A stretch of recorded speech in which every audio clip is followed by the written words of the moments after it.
Welcome. I'm Michael Bickert. Thanks for joining me today as we explore concepts with the objective of improving your management skills and growing your business. Pause the video at the beginning here so that you can grab a notepad and a pen, because I want you to commit to yourself that you'll jot down something that you can implement in your business today, some kind of action item.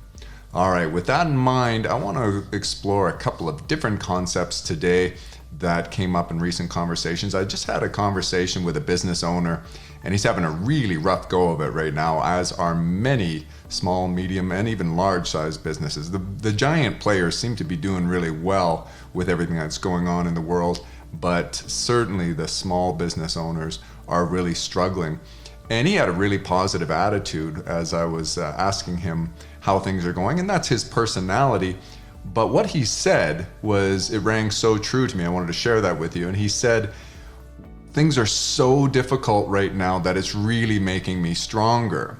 And we had a discussion, and without giving verbatim what he said, I would elaborate that we discussed the concept that during very difficult times in business, you often, as a manager, as an entrepreneur, business owner, you get better, you improve yourself. And these are the way, you look for things in your business to help you survive and remain viable. So you're looking at your expenses in a way you never have before. You become very innovative and creative in trying to find ways to drum up new business, your customer service skills, any way that you add value, you sort of double down your efforts on those and really focus in a way that people don't during the boom times. And the degree to which you do that and your competitors don't will determine how far you get and how much of the market share you can pick up and improve upon. While other competitors flounder in an environment like that, if you have that attitude and you really focus and, as I say, double your efforts in trying to improve your business, working on things, even in an environment where your revenues are really far down. In fact, that's what I'm saying. In that environment, it's so important to do these things. You seem to have maybe a little bit more time on your hands, and this is what you can focus. Having a negative attitude about it is not going to help anyone. Anyway, that conversation, I hope can resonate with you if you're struggling and you're having a tough time. Are you using that time productively and figuring out what can you do? I've got so many videos that you can look at ways that you can improve your business. Maybe now is the time that you can put some effort into areas of your business and improving your management skills in a way that you haven't been able to dedicate before, and now you can. Have you heard people say, if you could go back in time, what would you change? I was thinking about that concept, and that's a very difficult question to answer, because without question, there are things that I'm not proud of in my past. I've had many, many failures, and there are so many things that I could improve upon. And if I was faced with similar situations today, I would do differently. And yet, when I'm taking that question sort of to heart, or I don't want to say literally, but you understand what I'm saying here. When someone says, if you could go back in time, what would you change? I usually, it's the disappointing answer for people to hear. I think you know where I'm going with it.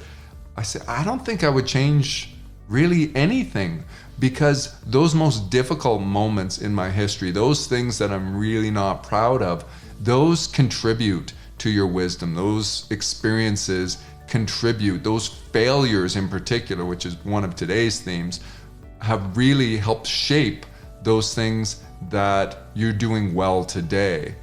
And your life, your experience right now, what is happening is sort of an amalgamation, a sum of all your life's experiences, and including those failures. And in so many ways, so often, it is those failures and those ways in which you didn't perform well that you learned the most. You get a first-class education from failure in a way that you don't from success. In fact, success is very enjoyable. It's nice to look back at, and when we romanticize the past, we think about those successes and those times when we were most content and things were going our way. We had a great deal of consolation in our life. We don't want to focus on those times of desolation and where we were discouraged and things were going really poorly. And yet those times were really what helped to shape you the most. And hopefully, if you're doing a good job in those times, you are doing some introspection. You're reflecting on how can you improve, and that happens. And maybe you don't do it at the moment. It might take a little while where some time passes and then you reflect back on it and you think, oh wow, really not proud of how I handled that situation. And you grow, you develop as a person. As I say, you gain wisdom and experience and you improve yourself. So failures in the right context, viewed through the right lens, are so important. And this is another reason why I would encourage you to take risks. You know, in times where it's really difficult for your business, where revenues are down and you gotta, tighten up the purse string, so to speak, and watch every expense. I understand that you may not want to take a great deal of financial expense, and that makes sense, but you should take some other kinds of risks. Maybe going outside of your comfort zone and trying some things where it's not so much your financial resources that are at risk, but maybe it's your pride. Maybe it's time to take a risk and try some things in human resources and in your management skills, and try to develop some skills that you could be really good at, but you haven't really focused on in the past. I'm not sure exactly for you in your business what those things are, but we all have them. We all have this list in the back of our mind, which is something like, I think I could do this. I have a feeling that this would really be good for my business and I'm capable of this, but you're afraid. The fear prevents you from moving forward. This is another good time to do those kind of things and sort of check fear, check your ego and pride at the door, and take some risks on innovation and developing new skills. If not now, when? When you're in boom times and things are going great, that's the time where you go, there's not much motivation to face your fears and to move forward in new directions and try to innovate and grow and step outside your comfort zone. And yet you can derive some of that motivation from the pain that you're experiencing in these desolate times, in these times where it feels like there's so much failure. Don't be afraid to fail in this case. That's what we're talking about when we say face your fears. And when you frame it through the lens of wisdom and retrospect, you realize it's okay. You're going to fail right now. You have to accept that. It's not a question of will you or will you not. It's a question of how much will you fail, and to what degree will you fail, and to what degree will you succeed in whatever endeavor you're trying. So I would encourage you in these times where you're struggling a little bit and you're looking for new ways and you're sort of thinking to yourself, how can I drive my business forward? What does this mean for me? Sort of brainstorm and create a list of those things that we all have, that you're like, this is something I kind of wanted to try. Well, now you have the time, and you may fail. You will fail, rather. It's just the degree to which you'll fail. Elon Musk says, we know we're wrong. It's just how wrong are we? And so that's kind of a positive way to look at things. And it's, evoking some humility, which is understanding. I think there's wisdom in that statement as well, because it's understanding that you're never 100% right. You're never 100% successful. There are always ways that you can improve, and these times lead to opportunities, and it takes a positive attitude to do that. So that's the first thing I really wanted to focus on and sort of try to get you to look at things through a different lens in a difficult time and see these as opportunities. The other thing is something that occurs in my business from time to time, where I will delegate to somebody a task to investigate. There seems to be an opportunity, but before I, take a risk on it and invest much time or other types of resources in that opportunity, I want to investigate. Maybe it's just maybe a fleeting idea. You sometimes think you have this epiphany, I got a great idea, I'm not sure if it'll work, and then you delegate to somebody to do some research. And what I've observed is that when the research sort of leads in a dead end, or the person reports back to me and I say, oh, okay, and they throw up some obstacles that I think, yeah, I guess it wasn't that great an idea to begin with, and we're not going to proceed with the idea. If you plot those ideas on your graph that we talked about in another video, and you think, well, the practicality is just not there. It could be expense related, could be other resources like time or the amount of labor or something that you would have to invest in it that just does not make practical sense right now, and it stalls the project completely. It doesn't mean that you're never going to come back to it, but you kill the project for now. I've observed that people get very deflated by that, and I kind of see the loss of enthusiasm as if I wasted their time. And I want to say to you that it's never a waste of time. You should not conflate a stalled project with something that is futile. Instead, it was completely valuable. I like to say to them, hey, you saved us a ton of time and resources in the future. It was very valuable what you contributed by leading us to a decision that was to not proceed. That's incredibly insightful and incredibly valuable. So that's the other observation I made, and maybe you've experienced this in your own self. Maybe you haven't delegated this, but you get discouraged by researching something, and you get very disappointed when you find out, oh, it's not going to work out how I had hoped, and you feel like you've wasted time. It's never a waste of time. It's education. Just like we talked about with failure. Failure is an investment in your education. I talked about wisdom and experience, but think of it from the perspective of education. That is what you get, this first-class education with failure. And it's the same thing when you are investigating something that you may want to do and it leads to a dead end.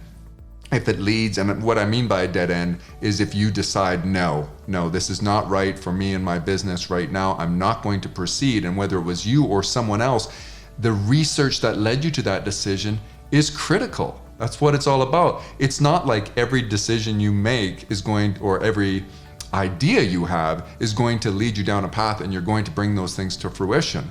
If that's the case, then I would suggest you're not coming up with enough ideas. You need to come up with more innovative or outlandish ideas. You need to take greater risks in your ideas and then research them and be proud of the fact that sometimes your research leads to an excellent decision to not move forward, and make sure you frame it in that light.